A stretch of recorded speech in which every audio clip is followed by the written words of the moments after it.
À l'heure où les Équatoriens se rendent aux urnes, la criminalité et l'insécurité constituent le principal sujet de préoccupation des électeurs.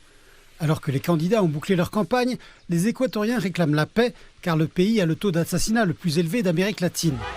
Le président sortant, Daniel Noboa, avait été élu en promettant de militariser les prisons et de réprimer les gangs criminels. Il est en tête des sondages. Nous incarnons le projet basé sur l'espoir, basé sur la décision et la force des citoyens, basé sur la famille équatorienne, sur les entrepreneurs, sur les femmes, sur ces jeunes qui sont également convaincus que nous pouvons avoir un pays meilleur. Sa plus proche rivale dans la course à la présidence est l'avocate de gauche Luisa González. Si elle était élue, cette femme de 47 ans serait la première femme élue à la présidence du pays. Elle propose de poursuivre les juges et les procureurs présumés corrompus et de mener davantage d'opérations militaires contre la criminalité. Elle s'est également engagée à soutenir les entreprises dirigées par des femmes en leur accordant des crédits à faible taux d'intérêt.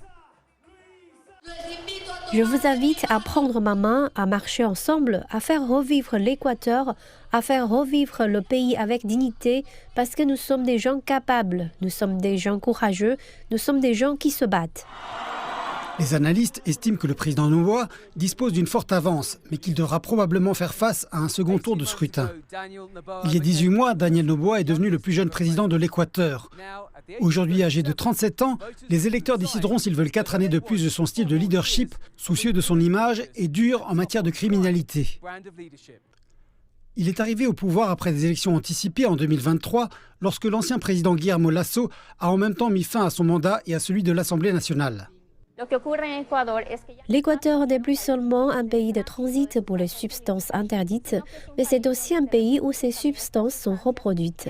Cette économie criminelle se diversifie dans d'autres types d'économies illicites, comme la traite des êtres humains et l'exploitation forestière illégale. Face à la vague de criminalité, de nombreux citoyens appellent à des solutions drastiques. Le mari de Lisette Montoya, un marine, a été dévalisé puis assassiné par des gangsters, ce qui a fait d'elle une veuve à seulement 31 ans.